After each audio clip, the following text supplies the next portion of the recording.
Hello friends, आपका स्वागत है मेरे यूट्यूब चैनल विलेज वाला पर। तो जैसा कि फ्रेंड्स हम पिछले वीडियोज में फिनॉल का निर्माण यानी प्रिपरेशन ऑफ फिनॉल के बारे में पढ़ रहे थे और ये है हमारा लेक्चर नंबर 14। और आज के इस इंपॉर्टेंट वीडियो में हम जानेंगे कि डाई एजोनियम लवण के द्वारा फिनॉल का निर्माण कैसे किया जाता है। और ये है फिनॉल के निर्माण के लिए लास्ट विधि यानी विधि नंबर 5। तो आइए दोस्तों इस वीडियो को स्टार्ट करते हैं। तो फ्रेंड सबसे पहले हमको जानना पड़ेगा कि डाई एजोनियम लवण वास्तव में होता क्या है, क्योंकि जब तक हम डाई एजोनियम लवण के बारे में अच्छे से नहीं जानेंगे तब हमको फिनाल का निर्माण कैसे किया जाएगा, कैसे हम मतलब फिनाल का निर्माण कर पाएंगे। तो सबसे पहले हम डाई एजोनियम लवण के बारे में डिटेल में जानते हैं, फिर उसके द्वारा हम फिनाल का निर्माण कर लेंगे। ठीक है, तो हमेशा आप ध्यान रखिएगा कि जो डाई एजोनियम लवण जो होता है इसका जो सूत्र दिया रहेगा हमेशा हमेशा के लिए, ये सूत्र क्या होता है, फार्मूला क्या होता है कि जिस फार्मूले को मैं बताऊंगा उसी फॉर्मेट में उसी फार्मूले में डाई एजोनियम लवण हमेशा आपको दिया हुआ रखेगा। ठीक है, तो आप ध्यान दीजिएगा कि जो डाई एजोनियम लवण, देखिए लवण का मतलब क्या होता है कि इसमें प्लस भी होगा और माइनस भी होगा, इसी को हम बोलते हैं क्या, डाई एजोनियम लवण। अब देखिए ध्यान दीजिएगा यहाँ पे देखिए जैसे कोई आर है, ठीक है, आर है और आर के इस बगल में आपको क्या लगा होगा, N2 लगा होगा और यहीं पे क्या होगा, प्लस चार्ज होगा और इसी के बगल में आपका X माइनस चार्ज लगा हुआ होगा। कुछ ऐसे स्पीसी अगर आपको दिखेगी तब आप समझ जाइएगा कि यो जो कंपाउंड दिया हुआ है, वो जो स्पीसी दी हुई है उसको हम बोलते हैं डाई एजोनियम लवण। और ये डाई एजोनियम लवण का सूत्र है। ठीक है, क्या है, R इसके बगल N2 होगा, N2 के ऊपर प्लस होगा और X माइनस ये है हैलोजन और इसके ऊपर ऋण आवेश होगा। इसी फॉर्मेट में हमें हमको दिया दे के रखेगा, तब हम समझ जाएंगे कि वो जो कंपाउंड दिया है वो डाई एजोनियम लवण है। और लवण का मतलब होता क्या है, प्लस भी हो जिसमें और जिसमें माइनस भी हो। तो देखिए इसमें प्लस भी है और माइनस भी है, यानी ये एक प्रकार का लवण है, साल्ट है, सिंपल चीज। अब आइए यहाँ पे हम कुछ और चीजें जान लेते हैं। ये देखिए आर यहाँ पे आप दो रूपों में ले सकते हैं। ये आर क्या है, आर को बोलते हैं एल्किल। अब यहाँ पे देखिए इसको हम दो कैटेगरी में बांट सकते हैं। कैसे बांट सकते हैं, अगर आर के रूप में अगर आप क्या लेते हैं, एल्किल लेते हैं, एक एक स्टेप को ध्यान से देखिएगा तभी समझ में आएगा।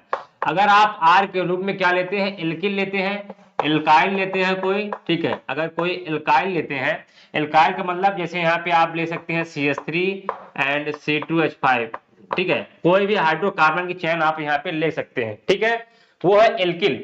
अगर आर के रूप में एल्किल लेंगे तब ये इसका दूसरा फॉर्मेट हो गया। नंबर 2 फॉर्मेट, अगर आर के रूप में आप क्या लेंगे, एरिल लेंगे। एरिल का मतलब एरोमेटिक कोई कंपाउंड, ठीक है, कोई ऐसी रिंग हो जो एरोमेटिक हो। जैसे एराइल में कौन कौन से एग्जांपल है, इसका जो फेमस एग्जांपल है वो है क्या है, C6H5, ठीक है, ये फेनिल ग्रुप है, ये एक प्रकार का एरोमेटिक ग्रुप होता है। अभी जब हम एग्जांपल लेंगे तो आपका जो डाउट है वो सारा क्लियर हो जाएगा।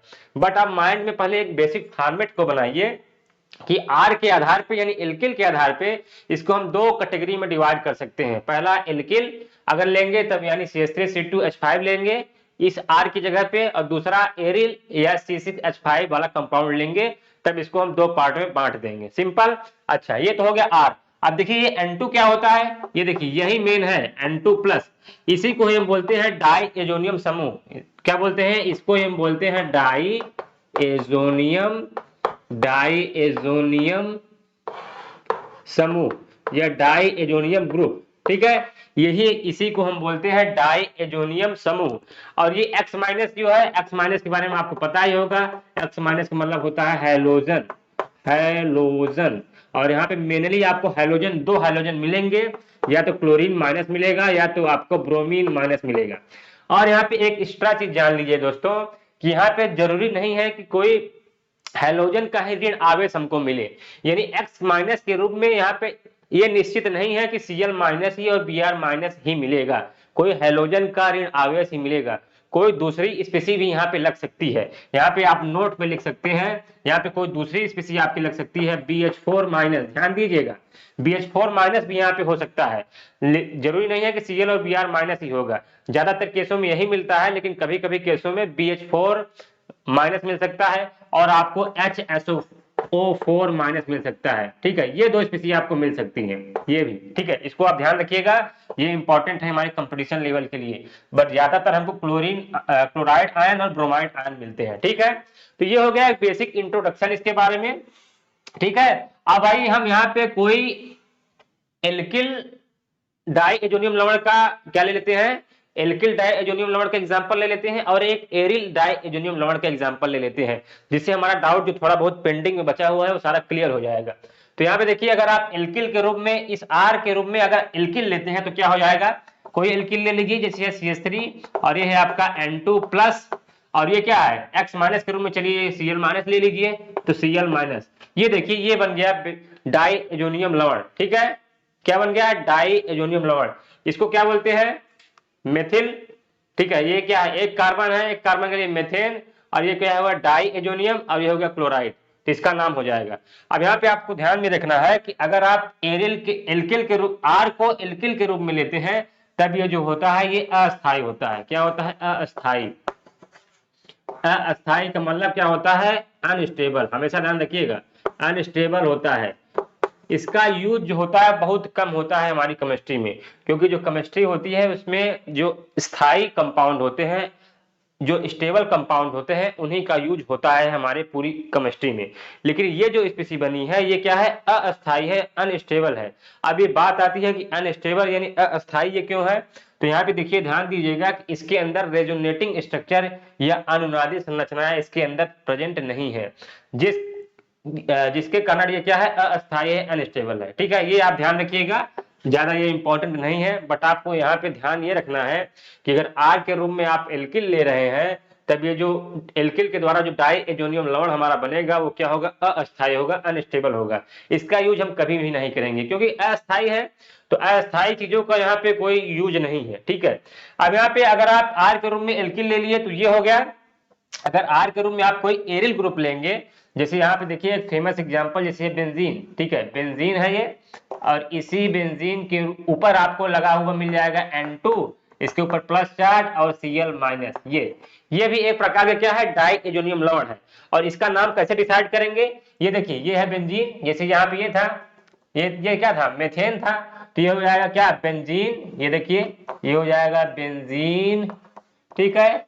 और ये N2 क्या है, डाई एजोनियम ग्रुप है ना, तो यहाँ पे लिख दीजिए डाई एजोनियम, ये देखिए डाई एजोनियम।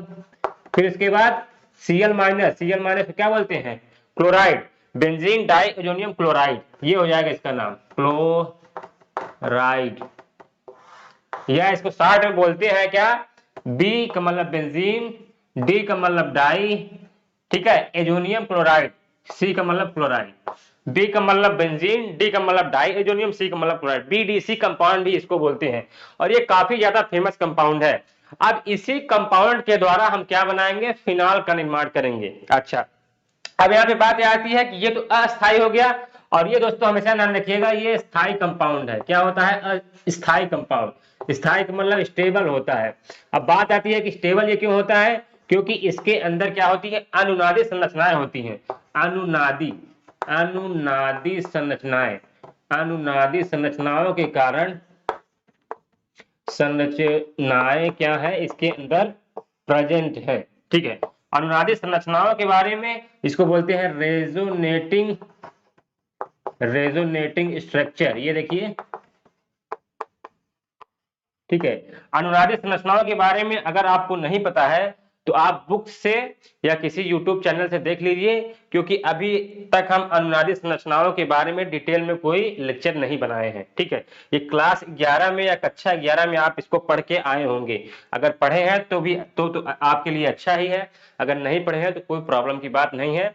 बट आप इतना जानिए कि ये अस्थाई क्यों होता है, क्योंकि इसके अंदर अनुनादी संरचना या रेजोनेटिंग स्ट्रक्चर पाई जाती है, ठीक है। ये एक बेसिक इंट्रोडक्शन हो गया। अगर आपको कब काम चलाना है, ज्यादा इसके बारे में नहीं पढ़ना है, तो सिर्फ आप इतना जानिए कि जो इसके द्वारा एल्किल के द्वारा जो डाई एजोनियम लवण बनेगा वो अस्थाई होगा, और जो एरिल के द्वारा बनेगा वो स्थायी होगा। इतना इसको आप ध्यान दीजिएगा, क्योंकि इसी से हम क्या करेंगे, फिनॉल का निर्माण करेंगे, ठीक है। और ये तो आपका ये तो आपको पता ही हो जाएगा। सिंपल N2 को क्या बोलते हैं, डायजोनियम समूह, एक्स हैलोजन के रूप में। यहाँ पे कोई और आवेश भी हो सकता है, सिंपल, यहाँ पे कुछ है ही नहीं। बस एक एक स्टेप को ध्यान से देखिए, वीडियो को एक बार देखिए, 2 बार देखिए, तब आपका डाउट सारा क्लियर हो जाएगा, ठीक। अब आइए इस बेंजीन डाइएजोनियम क्लोराइड को पहले हम बनाते हैं, क्योंकि पहले हम इसको बनाएंगे ना, तो पहले हम इसको बनाते हैं, फिर जब ये बन जाएगा फिर उसके द्वारा हम क्या बना देंगे, फिनॉल, ठीक है, क्योंकि हमारी हेडिंग है डाई एजोनियम लवण के द्वारा फिनाल का निर्माण। तो आइए अब हम पहले बीडीसी यानी बेंजीन डाई एजोनियम क्लोराइड को बनाना सीखते हैं। तो आइए देखते हैं। चलिए दोस्तों, सबसे पहले हम बेंजीन डाई एजोनियम क्लोराइड को बनाना सीखते हैं। इसके लिए एक एक स्टेप को आप ध्यान से देखिए। सबसे पहले आपको ले लेना है एनिलीन। अब देखिए एनिलीन की स्ट्रक्चर क्या होती है, ये है बेंजीन की रिंग, और इसी बेंजीन की रिंग के ऊपर आपको NH2 ग्रुप लगा हुआ मिल जाएगा। इसको बोलते हैं एनिलीन। बहुत ही फेमस कंपाउंड है। क्या बोलते हैं? एनिलीन। ये क्या है? एनिलीन। ये देखिए, ये एमीन वाले चैप्टर में हम इस रिएक्शन को दोबारा पढ़ेंगे, ठीक है। आप इतना ध्यान रखिए कि ये जो बेंजीन की रिंग है, इसके ऊपर अगर NH2 ग्रुप लगा हुआ है, इसको बोलते हैं एनिलीन, ठीक है। और ये 1 डिग्री एमीन है। क्या है? एमीन है। बेसिकली यहाँ पे हमारे 12th में अभी आगे एक चैप्टर है एमीन के नाम से, तो वहां पे हम इसको दोबारा से पढ़ेंगे तो हमारा डाउट क्लियर हो जाएगा, ठीक है। तो ये है एनिलीन। एनिलीन की रिएक्शन आपको करवा देनी है NaNO2 से, सोडियम नाइट्राइड से। इसको क्या बोलते हैं? Sodium nitride.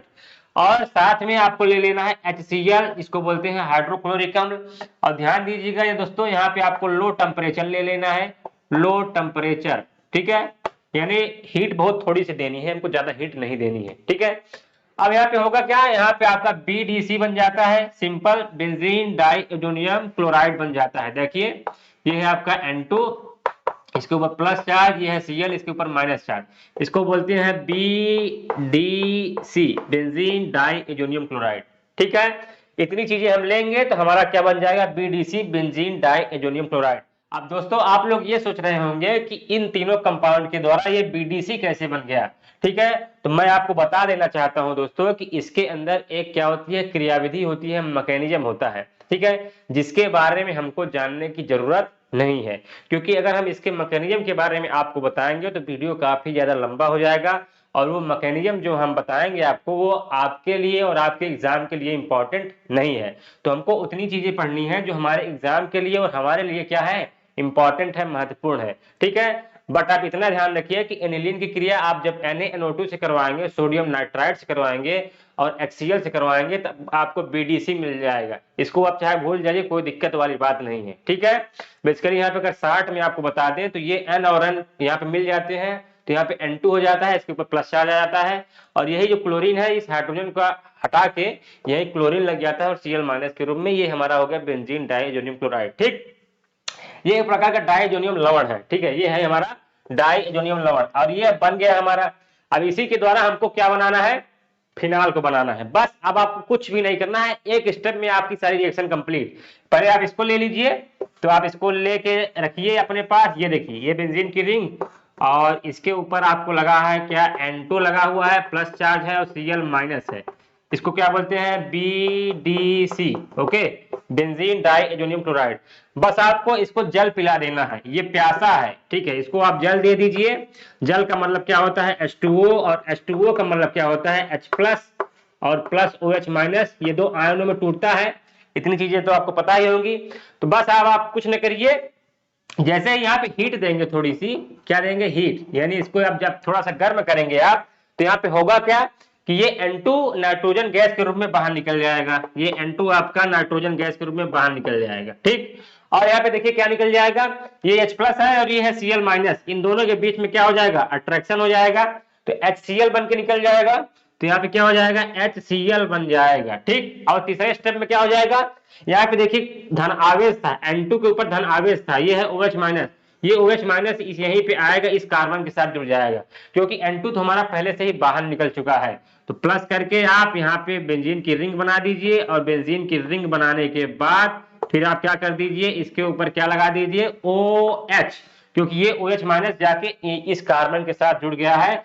बस अब देखिए ये क्या बन गया है? यही है हमारा फिनॉल। कितना सिंपल है, यही है हमारा फिनॉल। कितनी सिंपल सी चीज है, ठीक है। तो दोस्तों अगर आपको एग्जाम में 60 में चीजें लिखनी है तो आप यहां से स्टार्ट करके लिख सकते हैं, ठीक है। सिर्फ आप एग्जाम में इतना लिख सकते हैं, आपके लिए बेनिफिट है इतना, ठीक है। ये तो मैं आपको एक्स्ट्रा चीजें बताया हूं कि ये कैसे यहाँ पे बेंजीन डाइएजोनियम क्लोराइड को बनाया जा सकता है।